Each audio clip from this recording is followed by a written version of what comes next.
बुढ़ छुछुनर वाह बहुत अच्छा।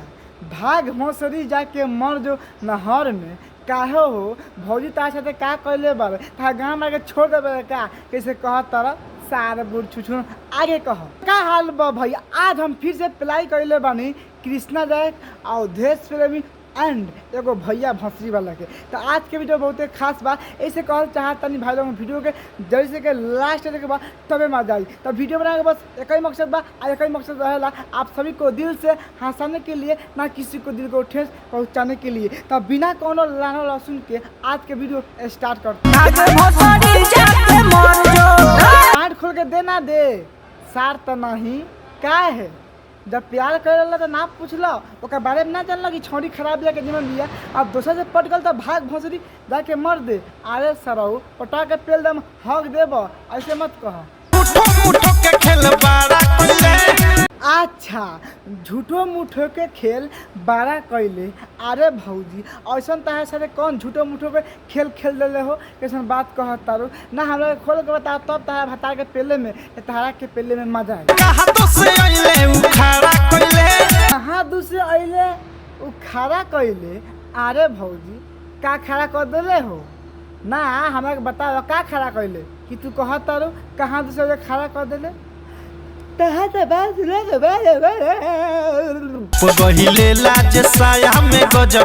भौजी भंसरी वाली वाह छुप गई साया में गजबे बात हो गए। देखा तारा भौजी के कहे के मतलब है भौजी के भत्तार बानू तो कहीं से आइल खड़ा कैला भौजी के साया में छुप गए तो गजब बात हो गई। तो भौजी छुपला के बाद में का कैले तनी आके बोला तब ना मजा आई।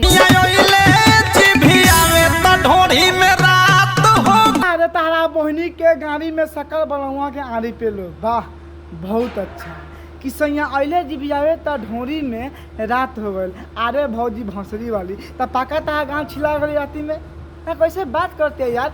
ढोरी जी बोले से रात हो जाला बहन चोर इतना पेलेंगे ना अब बाद में बोलेंगे हम पेला ही नहीं है।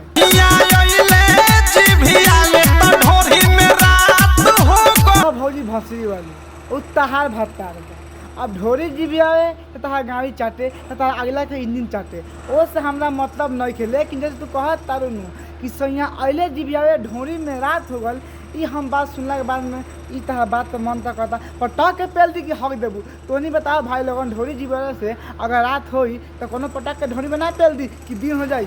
तहार बहन चो हमरा चाटा बानी भाग बहन चो भाग भोसरी जाके मर जो लहर जो तारा बहनी के पटक के झाड़ छिलो वाह बहुत अच्छा। क्या कहत तारा कि भाग भोसरी न हर जो चाहे मर जो का है अब तो गाँव में प्यार करे के दम नहीं खे। सार बुढ़ छुछुनर जब तो दिले तो बहुते मजा आयल हो कि हाँ देत बिया हम मेहरारू बिया लाल लहसुन बाबू से नका के फंसा के तार बजे पेल लेला अब छोड़ दे तो भाग भोसरी जाके मर जो सार तो नहीं पेलम पटक के नु हक देब भाग भोसरी जाके मर जो। सुना ना सार क्या चाहत तारा कि पटक के पेल दी हम तका ना ऐसे मत कह वो कोनो घर के इज्जत आ कोनो घर के जान दिया। मान ला तू प्यार कर तारा से तू कैला लीला देला अब तारा के छोड़ दिला कोनो और के साथ रह गए तो तू मरल कह दिला बाद में गाँव मरवा लेला अब मर गल तो तोहरे नाम आई ना। ऐसे मत कर प्यार समझा दो कह दे ठीक बा हम आज तो से ना बात करम बस काम खत्म रही तो लार कह दे सार बुढ़ छुछुनर कि जो भंसरी मर जो बाय बाय। अच्छा तहार शीशा से दिल उत्तोड़ दे दिया सरऊ कलुआ का चाहत रखी के लान पे के झाँटी उखाड़ दी का सुन तरह कि हम शीशा लेखा दिल तोड़ ले तहा दिल बा पटा के पेलम हक देव सा भैया हम मानतानी कि भौजी तारा के नफरत के बाद वो में हुट दिल बा। हम ताते ये कहल चाहते कि आज के प्यार बहन चोद खाली लेवे देवे वाला बा मारा माजा मारा छोड़ दो उहे बहुत बा। आजकल कोनो प्यार साचा ना करता आ तू सर विश्वास करके बस ना मरवा दो तो भौजी के दोस्त ना हम तोरे दोस्त दे हम आगे कहो जाके दोस्ता के साथ हमसे कोई बड़े घाट। अच्छा ई बात बा तहरा साथे घात कर दिल बिया। अरे तहार बात सुन के तो हमारा दिल टूट गल हो। तू कितना जान जी से प्यार कर लो कि हाँ हम गर्लफ्रेंड बिया पैसा भी दिल बा रिचार्ज भी कर बा गाँव भी मन लोग बा ऐसा बात थोड़े बा भाई तुहे प्यार कैले बाबा। अरे वो कैले बिया कोनो बात ना आजकल के नियम बहन चल तारा साथे मिली तोका के दे दी कोनो बात ना आगे कहो। अब वो करे संगे ते बुढ़ार जो। सुना ना, हम तो एक बात कहल चाहतनी कि अभी ना अपना भौजी के इतना दूर जल्दी मत करा। ऐसे मत कर, गलती से अगर तारा कोनो नाम मिली नू तो तारा साथ तो नहीं, तारा मुठ मारे के पड़ी। ऐसे कि अभी बिया तो दे दी, ऐसे भी बेशरम बिया हूँ ताकि दे सकते, लेकिन अगर ओके बेलगावत तारा नू अगर वो चल गल तो फिर तारा कौन दोसर कौन दी ना, आ जब ना दी तो मुठ मारे के हुई। अब तू सोच ला मुठ मरबा कि ओकरे के राख के पेलब। भाग भसड़ी जाके मर जो नहर में। अरे तारा बहनी के पटक के प्रणाम करो, वाह बहुत अच्छा।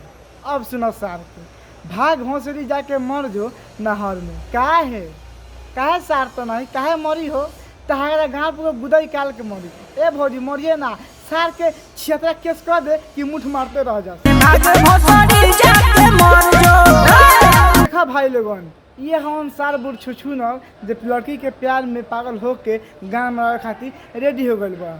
जब भौजी दिले तो बहुत खुश होल हो कि हन, अब भौजी दोसर के दे दिलक तो दुख हो गल। तो कोनो बात ना भैया, आज का प्यार इहे बा लेवे देवे के, जितना पटक के पेल लो आ जितना पटक के झाड़ छील दो, इतने में मजा बा।